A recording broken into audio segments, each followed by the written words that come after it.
Un saludo muy especial, soy el arzobispo Andrés Tirado Pérez, fundador de la Congregación Sacerdotal Internacional Católicos Independientes. Jueves, Viernes Santo, Sábado, Domingo, Semana Mayor.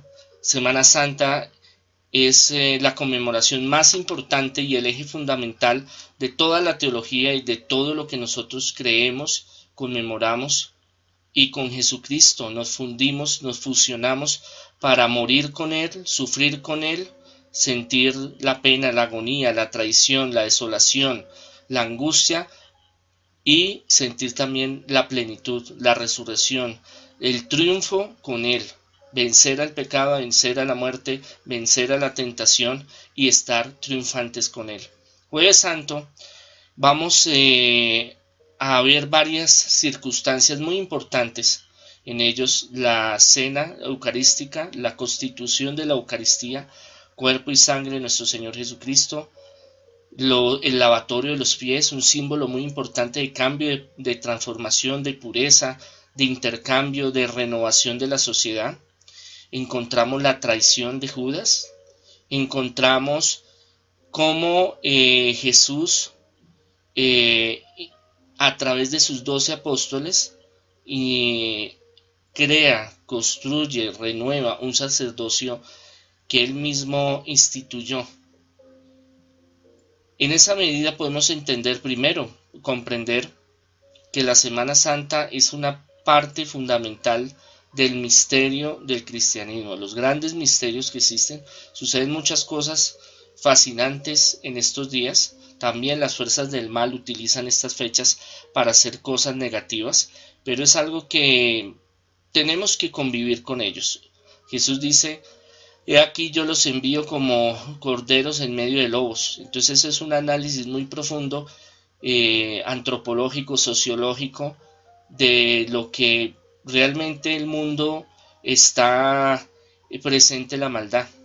Como dice el Señor, llegará el tiempo en que llegue la parucía, llegue la segunda venida de nuestro Señor Jesucristo, la cual los que somos cristianos católicos anhelamos, esperamos, donde Él ya no va a llegar como un cordero, sino va a llegar como un león y va a separar la paja del trigo, la cizaña del trigo, y va a ser la separación del bien y del mal. Mientras tanto tenemos que vivir en este mundo, en esta realidad, donde es una realidad donde hay injusticia, donde desafortunadamente, aunque los buenos somos más y tenemos unos principios y unos valores, y el cristianismo, Jesucristo, catolicismo nos da una visión muy amplia del amor, del servicio, de la entrega, en este símbolo del lavatorio de los pies, también nos da a entender de que hay poca gente mala, pero esa gente mala es organizada. Y esa gente mala tiene la facultad, la malicia de hacer, crear y desarrollar muchas cosas que van en contra de los hijos de la luz, de los hijos de Dios. Pero Dios es grande y poderoso y nos cuida.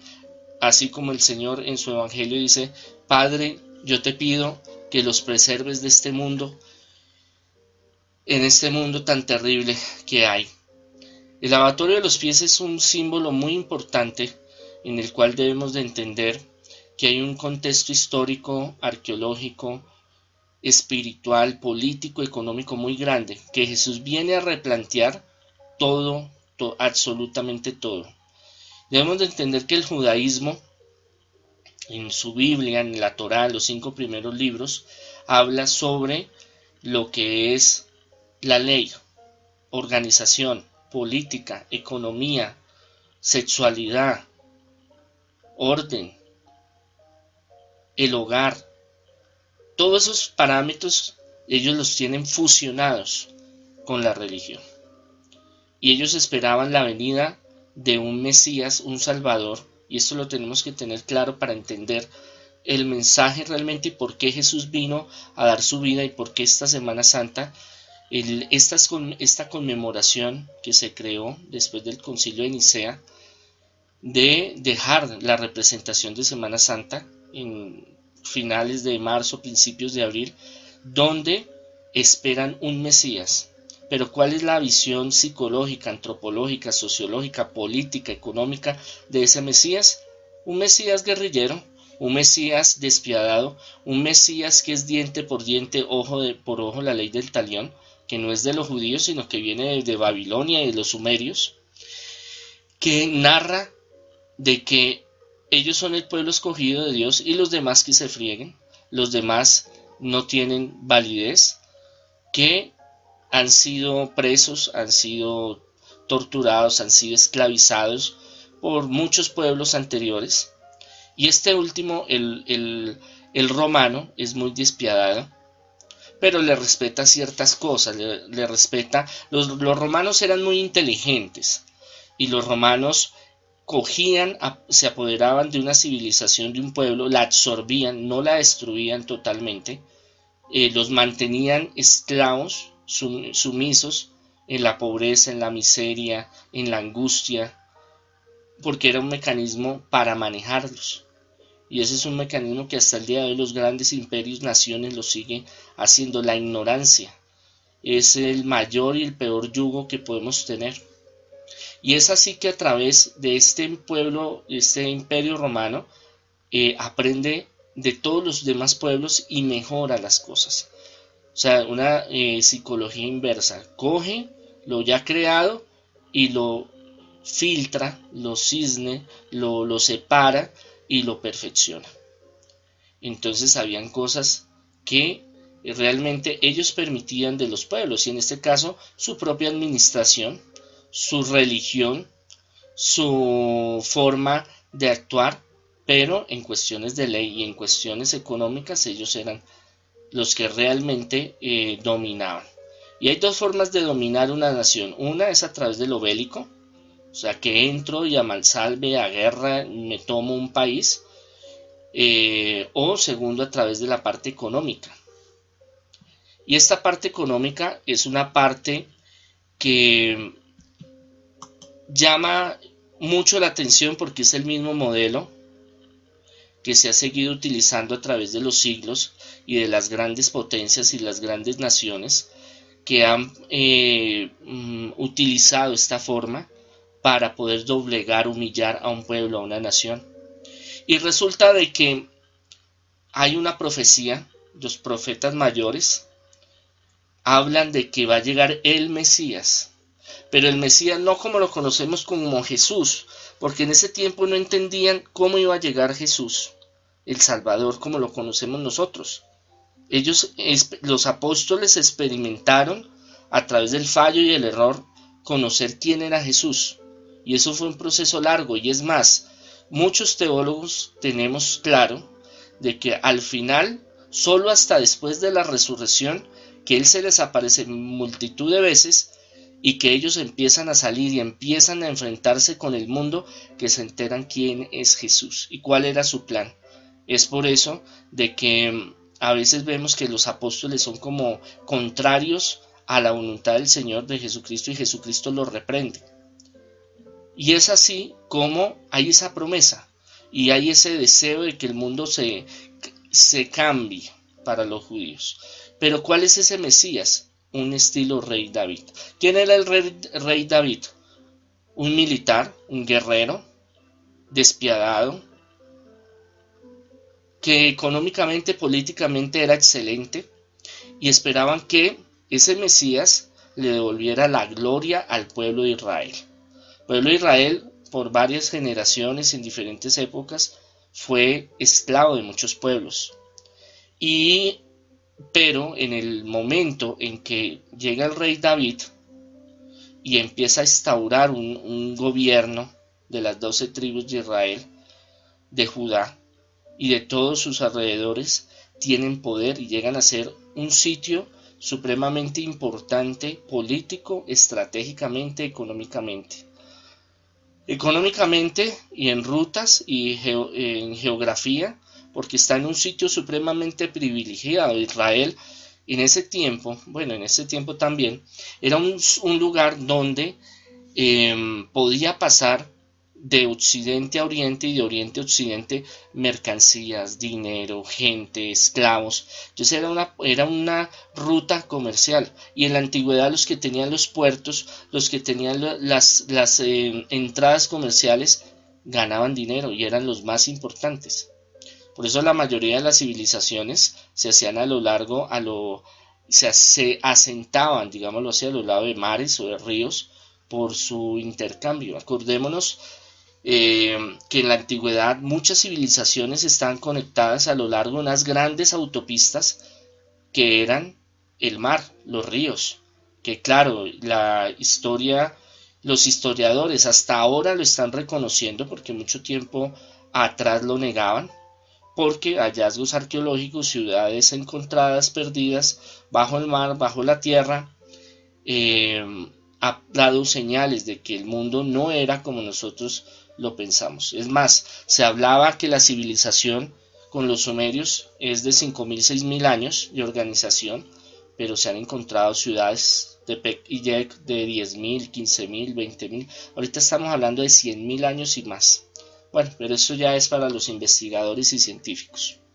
Entonces esperaban un Mesías que llegara y sacara, matara, destruyera a los romanos, y a todo el que se pusiera en medio, y el que no le gustaba lo desaparecían. O sea, un Mesías bélico, un Mesías guerrillero, un Mesías que los llenara las alforjas de dinero, que trajera bultos llenos de oro, así como fue el reino del rey David y así como fue el reinado de Salomón.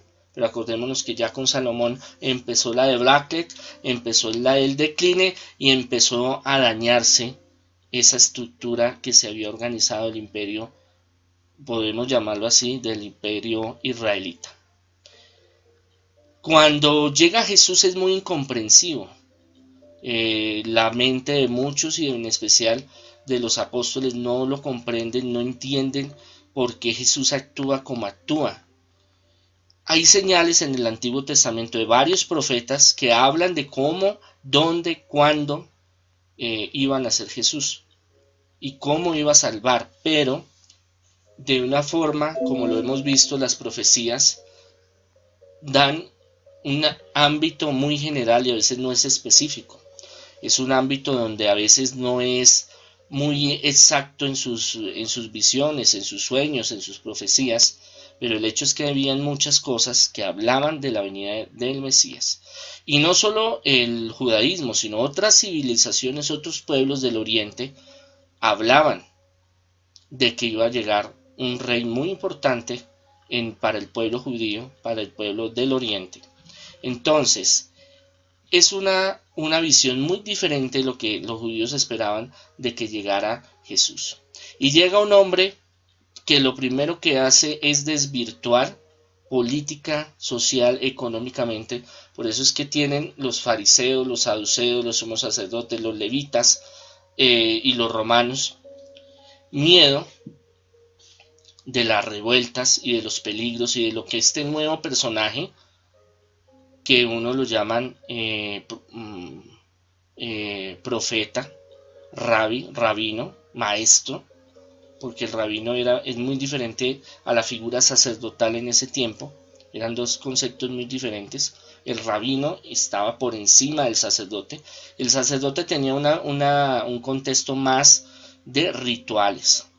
Acordémonos que en el Pentateuco, en los 5 primeros libros de la Biblia, hablan de toda una parte de estructura. El pueblo judío pasa por el desierto 40 años, que históricamente no se pueden comprobar si fue más o menos, pero sí estuvo un periodo de nómadas a través del desierto cuando Moisés los saca de Egipto, porque creen que Moisés era un mito, una leyenda, y que no estuvieron en Egipto, pero sí se encontró. Lo que pasa es que en la ciudad que estuvo, el mar se la comió, se hundió, pero ya encontraron hallazgos de que Moisés sí existió, que el pueblo de Israel, que en ese entonces se llamaba Israel, era preso, era esclavo y eran trabajadores del pueblo egipcio.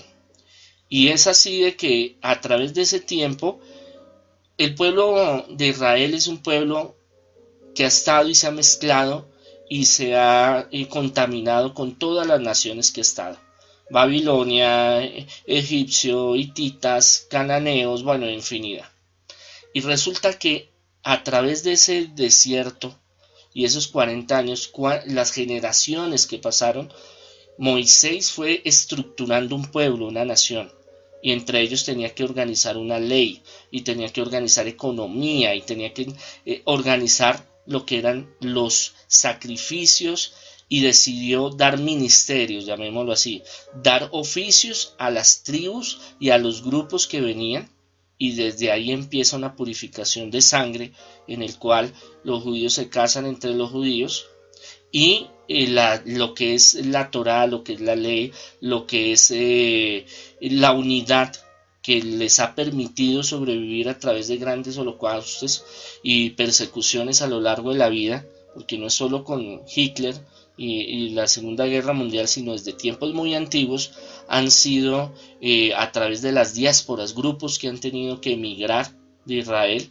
perseguidos. Pero esa estructura de ley, de organización, de orden, de preceptos, cada uno tenía su función, y en esa función el sacerdote solo se encargaba de los rituales estrictamente de la ley, reglamentados, todo en uno en la Sagrada Escritura, en el Antiguo Testamento. Pero el más importante de la organización es el rabino, el maestro, porque él es el que le enseña la ley, el que enseña la teología, el que enseña a escribir, el que enseña a entender las cosas de Dios, y ese patrimonio que desarrollan a lo largo de estar del desierto, pasar hambre, pasar necesidades, luchar contra otros pueblos, los hace reunirse y ser una potencia. Claro, llegó un momento en que la ley y lo escrito superó lo espiritual. Y es cuando ahí viene Jesús a renovar, a salvar, a venir a traer la salvación a los perdidos. Él mismo lo dice, a las ovejas que se han perdido del pueblo de Israel, con el objetivo de poder brindar, de poder dar luz, de dar salvación. Acordémonos que antes de Jesucristo la humanidad, por sus pecados, la humanidad por no seguir a Dios, por su soberbia, por querer ser más que los demás, por la injusticia social, se alejó de Dios. Entonces el único que podía venir a salvarnos y a reconciliarnos, a hacernos filios, o sea, hijos, con su sangre, filiaciones de sangre, era Jesucristo. Entonces él llega a renovar todo, a cambiarlo todo, a darle una nueva interpretación de la ley, de lo espiritual, de lo económico, de lo social, de lo político, de restaurar. Había unos sesgos ideológicos, unos sesgos políticos, unos sesgos económicos, sociales, en los cuales ya había un marcado abismo de separación entre los que tenían el poder y los que no lo tenían, de los que son pobres y los que son ricos.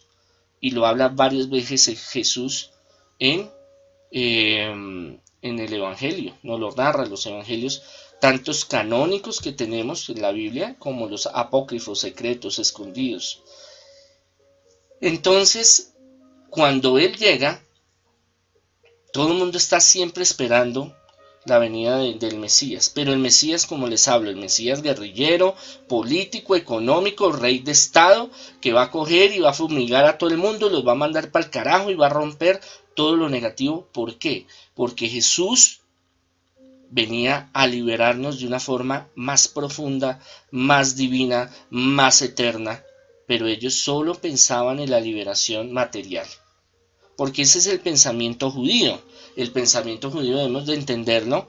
Para usted entender a Jesús y a los apóstoles, usted tiene que hacer un estudio profundo de la psicología, parte histórica y sociológica del pueblo judío y de los judíos. Claro, judíos jodidos, claro. ¿Por qué? Porque ellos tienen una forma de actuar, de pensar, de analizar muy diferente a la que nosotros y Jesús vino a replantear. ¿Por qué? Porque tanto sufrimiento, tanto pasar necesidades, tanto pasar abusos, ellos se reinventan en el desierto, Moisés la tiene clara, restituye toda una organización que hasta el día de hoy se mantiene. Por eso Moisés es una pieza clave y fundamental del judaísmo, porque a través de él organiza a unas tribus nómadas, a unos pobres pelagatos en el desierto, en una potencia. Es la parte ideológica, política, económica y religiosa y espiritual del pueblo judío. En los pueblos de la antigüedad todo era separado. Los poderes eran separados: político, económico, civil, religioso. Para los judíos no. Para los judíos todo es una cosa que está marcada claramente en el Torá, donde está toda la parte jurídica, toda la parte económica, toda la parte espiritual, y por eso es que ellos tienen su forma de actuar y de su forma de ser. Entonces llega Jesús y él, desde el mismo acto en que él nace en un pesebre, que ya lo hemos hablado, que es en una gruta, usted va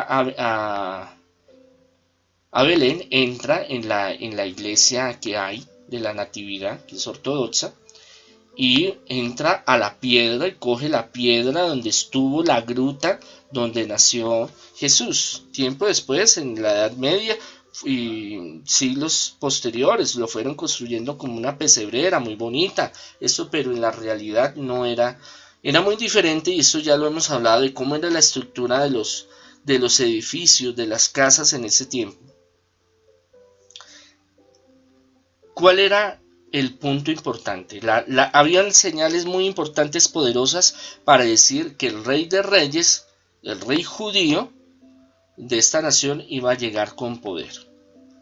Pero él hace todo a la inversa, para demostrar que todo lo que hay en este mundo es banal, es vanidad de vanidades, es pasajero, es de un momento a otro, es una cuestión que se va a pasar y que no va a seguir, que no va a tener objetivo, que no va a tener progreso, que no hay trasteos al más allá.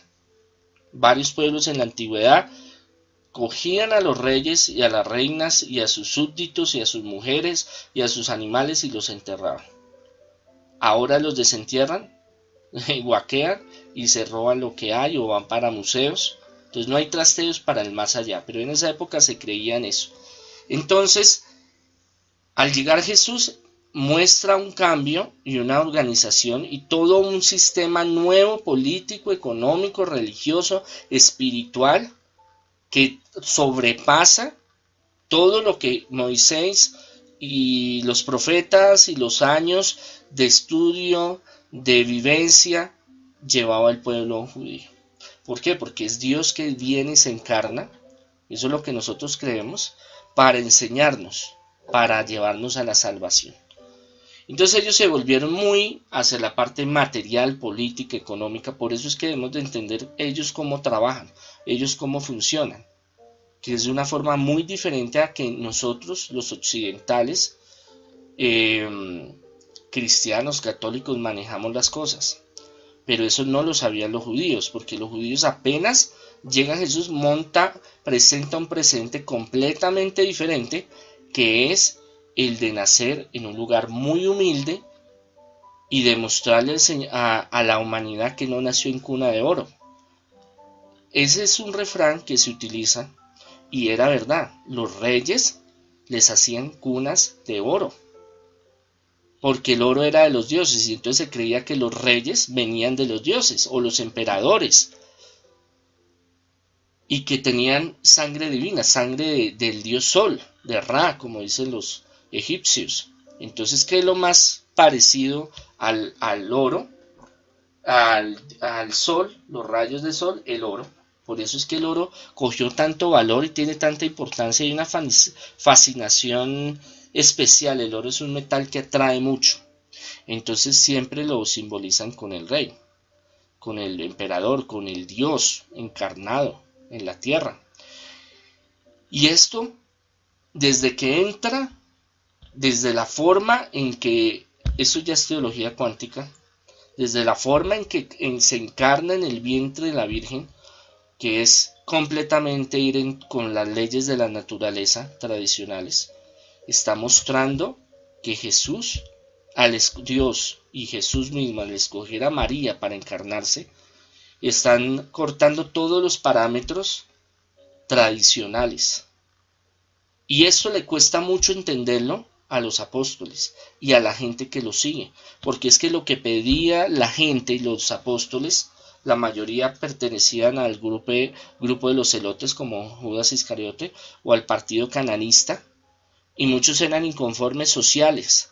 ¿Por qué? Porque vivían arraigados en la inmunda, endeudados, pagaban impuestos y no comían, injurias en la pobreza, después de ser un país tan bendecido en tecnología, en alimentos, en economía, en política, que otros reyes de otros países tenían que venir a arrodillársele al rey David, a Moisés, a Salomón. Entonces es una cuestión de que ellos siempre en su imaginario y en su esperanza esperaban esa revolución. Es por eso que se hicieron varias revoluciones, pero debemos de entender de que esa pobreza y esa ignorancia hizo de que fueran los agricultores, campesinos, labradores, oficios varios, tener que enfrentarse contra ejércitos como los mejores del mundo, como el romano, estructurados desde niños creados para matar, con una estructura bélica completamente, una tecnología en las armas, en la ingeniería, experiencia de campo, a pelearse con unos simples ahí desorganizados, campesinos llevados, desnutridos. Y por eso pues muchas veces pues el Imperio Romano y otros imperios aprovecharon. Ahora, después de la muerte de Salomón hubo muchas divisiones y peleas internas. Entonces esto hizo de que ese sueño nacionalista de poder, de unificación, se perdiera bastante. Entonces quedara la esperanza del Mesías. Y uno de los misterios, porque lo podemos llamar así, de las actuaciones más misteriosas y que van en contrarrelación de lo que nosotros pensamos de un Dios, es el lavatorio de los pies.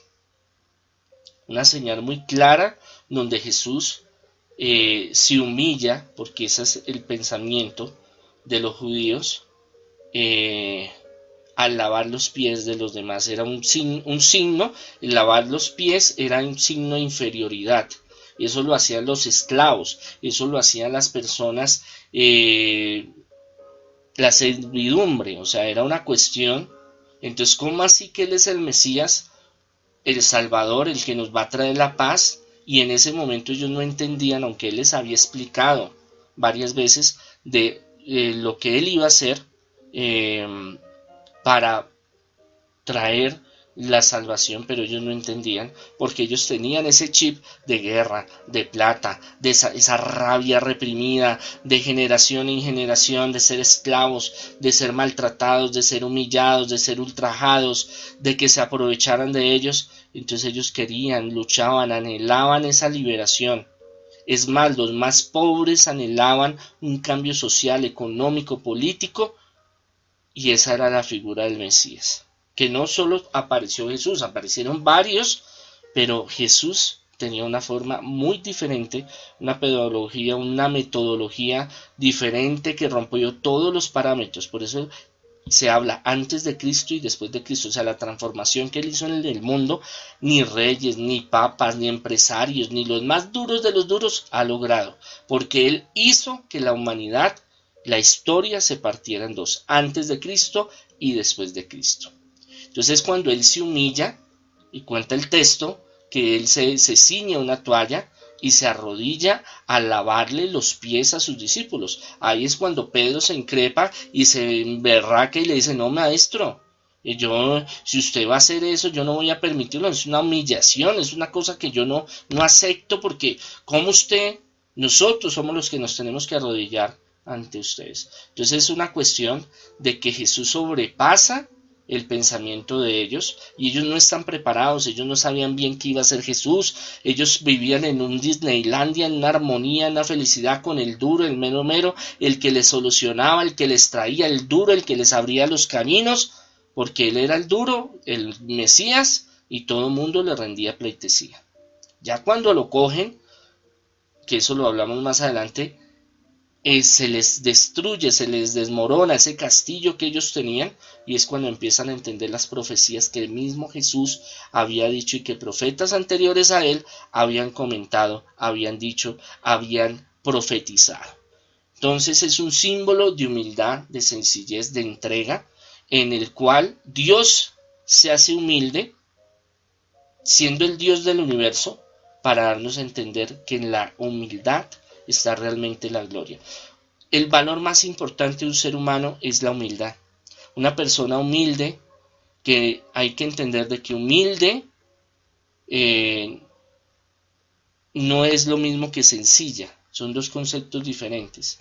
Humilde es que yo me hago el que soy pobre, miserable, esos son conceptos diferentes. Humilde es una persona desprendida, una persona que maneja su ego, maneja su soberbia y que se da a los demás. Entonces Jesús viene a darse, dice, la manifestación antes de la crucifixión, donde Él da, se despoja de su reino, de su rey interior, de su poder divino como Dios del universo, para entregarse a los demás. Y para dar ejemplo a los apóstoles de que aunque tuviera el poder del universo, tendrían que ser lo más humildes y lo más sencillos. Esto es el símbolo. Podríamos hablar muchísimo del lavatorio de los pies y de la transformación y el encuentro personal de Jesús y ese encuentro con los apóstoles. Y ese es tanto así que Pedro se alborota y se vuelve terco con él, hasta que él entiende que dice que Jesús se le para y le dice, mire hermano, si usted no hace lo que yo digo, no tiene parte conmigo. Entonces él le dice, no, pues hermano, no solo los pies, el cuerpo entero. Entonces Jesús le dice, no, no es necesario, porque el que limpio está, solo falta hacer esto y recibe la limpieza, que nos da a entender de que Él conoce la naturaleza humana, que está en esa naturaleza frágil y pecadora, sabe de que cometemos errores, pero que Él está para liberarnos, limpiarnos, pero que no debemos de seguir en el pecado, en la perdición, en el mal, sino que tenemos que tener un propósito de cambio, de transformación, y eso es el lavatorio de los pies, el lavarse. O sea, Él viene a lavarnos los pecados fundamentales, viene a darnos la libertad, la salvación, pero nosotros también tenemos que participar con Él en ese momento. Y para los judíos, con esa mentalidad arcaica, con esa mentalidad muy diferente, es un shock saber que Jesús, todo lo que hizo fue diferente a lo que ellos esperaban. Por eso es que nosotros no somos judíos, sino somos cristianos, porque es una dimensión completamente de la salvación, una dimensión diferente, económica, política, social, de lo que se manejaba. Por eso muchos no entendieron a Jesús y lo atacaron. Les deseo miles de bendiciones.